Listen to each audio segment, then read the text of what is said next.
ரஜினி மகள் சௌந்தர்யாவிற்கு ஆண் குழந்தை பிறந்துள்ளது. சௌந்தர்யா ரஜினியின் இரண்டாவது மகளாவார்.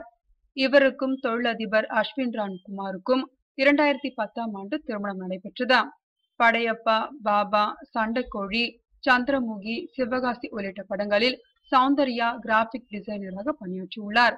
கடந்த வருடம் ரஜினியை வைத்து கோச்சடையான் என்ற அனிமேஷன் படத்தை இயக்கி வெளியிட்டார். அதன் பிறகு அவர் கர்ப்பமானதால் பட வேலைகளில் ஈடுபடாமல் ஓய்வெடுத்தார்.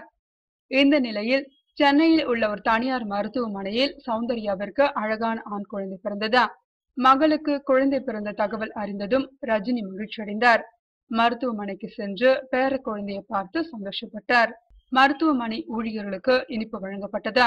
திரையுலகினர் பலர் ரஜினிக்கும் சௌந்தர்யாவிற்கும் வாழ்த்து தெரிவித்தனர்.